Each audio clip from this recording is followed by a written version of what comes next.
As a professional, I'm not really interested in doing upgrades. I just want my system to work every single day like a tuned Ferrari. And in my own experience, the way to do that is to put a lockdown on that system, get it tuned like a Ferrari, and then lock the doors.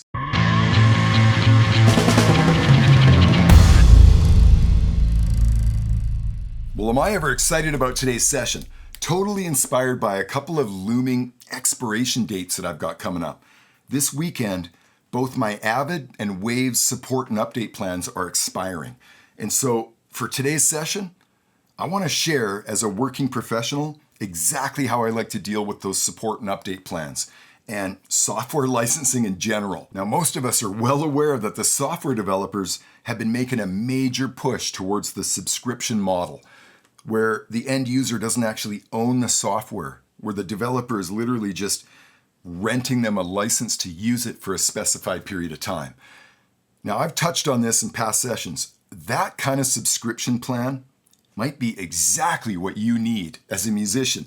If you're a musician that might only be working on a record with your buddy for a couple of months before you both head out on the road and support a tour or something like that, the last thing that you need is a big, expensive bunch of software sitting back in your studio with the power off while you're out touring and stuff, right? So for you, a subscription plan might fit to a T. You could just jump on board with someone like Avid and just rent their system for like a month or two while you're doing a record. Well, as a working professional in this business, the idea of renting the software that I'm using and all the plugins is absolutely a no-go. And I've sort of laid out in the past a lot of reasons why. If a software developer is not prepared to sell me a license that I can install on a computer or an iLock or something, I will not even entertain looking at their software. And a great example is Avid. As much of a fan as I am of Avid, and I use their products every single day, I won't even consider turning one of their plugins on, because the only way that they offer those plugins to me is if I'm a renter, is if I'm a subscriber to their annual plan, right? Then you can have all our plugins, but you can only have them as long as you're paying on that monthly plan, right? You know, over the past couple of years, I've been sharing all kinds of multi-track breakdowns of tracks that I mixed anywhere from 5 to 20 years ago. What's incredible about all of those tracks is that every one of them, I was able to go back to my original computer system and literally double click on the song file, and that session opened exactly like it did when I saved it last 15 years ago. Yeah, it's absolutely critical for me to own the perpetual license for any piece of software that I use, particularly because I like to retire my DAW intact before it actually dies. This is just a decision that I've made as a professional from day one, going all the way back to my very first DAW. Before that DAW dies, I make a strategic decision to retire that system intact and put together a brand new system. I can't tell you how many artists have come to me over the years and said, you know that track we worked on way back in the day? Yeah, I got this great opportunity to do something with that song, but we never did the whatever mix or whatever it was. I wish I could share the enthusiasm that I hear from that artist when I tell them that no problem, I can just open up that song file. And they're like, what? Might be 16 years ago or something, but this is a powerful thing that you can offer your clients as a producer, to be able to go back and open sessions anytime from any system. This is exactly why I like to own that perpetual license. You know, some of my favorite plugins on my old retired DAW systems are developed by software companies that aren't even around anymore. So how's that going to play out in a subscription-based model, right? So as you can see, it's critically important for me to own that license. Of course, that initial investment is always tough. Cha-ching, you know, where you actually make that transaction. But if you look at it over years and sometimes decades, it's peanuts. You know, I want to support the software developers and I want new and better software to come out. So I have no problem shelling out good money for a perpetual license. What I have a serious problem with is that same developer telling me that I need to give them some kind of maintenance fee so that I can keep that software up to date and get support for it. Yeah, you know how many support calls I made to Avid last year? Okay, we're talking about real money here. because I'm using Pro Tools Ultimate and I have a fairly extensive Waves collection, between those two companies, they want $650 from me every single year so that I can continue to get support and updates. You know, it's pretty hard to predict the future, but when you're putting audio systems together on a Mac, it's pretty easy to predict that you're going to get some life out of that system. In fact, I promise you I will get no less than 5 years out of this system that I just put together. So let's stop and think about that just for a second. $650 times 5 years is over $3,000, okay? $3,000 that Avid and Waves want for me to keep updated. Oh yeah, if I keep renewing those support and update plans every single year until I retire this computer, I will end up spending more money on those support plans than I did on the iMac in the first place. So this is sort of a big issue. The last major Pro Tools update that I did before Ultimate 2020 was like Pro Tools 10 HD on my old 2013 iMac. So I think you see where I'm going. I mean, as a professional, I'm not really interested in updating software all the time. I think a lot of you can probably relate. Once I get my system dialed in, which is what I've been doing all week, oh man, I put a lockdown on this system. So this is exactly what I've been up to. For about 3 days, I've been testing every single piece of software, updating everything, getting everything that's on my system updated and rocking and all talking to each other. Of course, it's a luxury having the latest software on your system at all times, but sort of do a reality check on that one.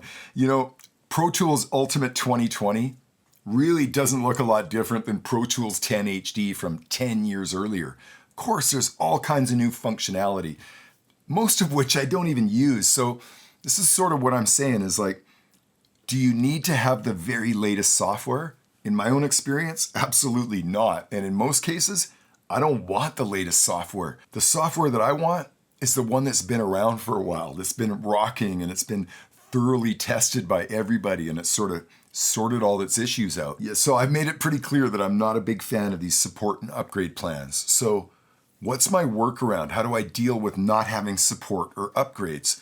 Well, I think I covered the upgrade part. I literally build a hot rod system and then literally unplug it. And I just get busy on that thing for a number of years. When I'm ready to upgrade that computer, I don't wait till it dies, right? I make that decision beforehand and I actually retire that system intact with all of its iLocks and licenses in place.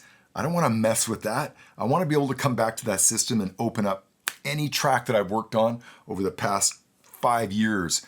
Boom, just like that, it opens right up. No iLock questions, no licensing issues. In fact, let's go to Avid right now and turn auto renewal off. And we'll go to Pro Tools Ultimate.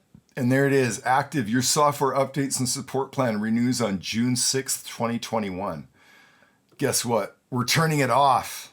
And we're just gonna say, it's too expensive. Cancel plan renewal. Your software updates and support plan expires on June 6th.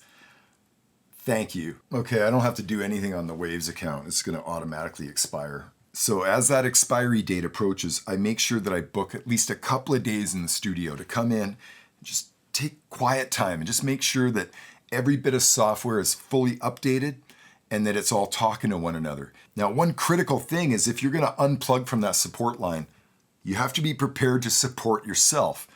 All I mean by that is, you know, what happens in 18 months if I have some kind of meltdown on my iMac or lose the motherboard or the drive goes down or something? How am I going to put Pro Tools back together? Once I spend this week dialing my rig in and I get everything absolutely rocking, this is exactly when I like to make a clone. For me personally, I use Carbon Copy Cloner to make my clones. It's a very simple and affordable piece of software. I was just testing a bunch of instruments and plugins inside of Pro Tools. I'm gonna go ahead and close that session, quit Pro Tools. You know, in my own experience, one major downfall of putting a lockdown on your drive like I'm talking about doing and unplugging or letting these plans expire is, of course, you end up getting stuck on the same operating system and you can't move forward from that point. So the solution for me every time when I'm building an audio system to work on, I always partition that main drive so that I can have 2 startup disks, one for my audio work and one for everything else. I've always been a big fan of partitioning that drive so I can have two completely different operating systems running on the same computer. Highly recommended. So I just booted up Carbon Copy Cloner, and I can see that my Pro Tools clone that I just mounted on my desktop, it's already set up to do everything I need it to do. It says that CCC will copy Pro Tools to Pro Tools clone. Only items that have been modified since the last backup will be copied. You know, the first time that you go to make a clone might take 2 or 3 hours on any given system, but you can easily go and update that clone, and it doesn't rewrite the whole thing. It just updates when it has to. Usually happens in like under 2 minutes. It's pretty impressive. So boom, now this computer, not only is it running like a Ferrari, but it's cloned so that if something crazy goes down, some kind of catastrophic failure, I've got a clone that I can rebuild from. And I've had to do this before. So yeah, that license fee that you're going to pay for Carbon Copy Cloner, I think it's like $50 or something. That'll be some of the best money that you can invest in your studio. Because if you ever need that clone, oh yeah, you would have paid 20 times what they wanted for that license. And I know this from experience. And of course, my final test is to go ahead and start from that clone and test it. Load up Pro Tools, call up the most recent session, and make sure everything loads up. When I've done that, I know I've got a clone that I can count on. I can put that thing away, and I can let that support plan expire because I can take care of myself. I'm on an island. Well, thank you very much for sitting in on today's session. And if you use perpetual licenses like I do, I strongly encourage you to take a few moments and review all of your support and update plans. Make sure that those plans are adding value into your workflow. And if they're not, take the satisfaction of letting them expire.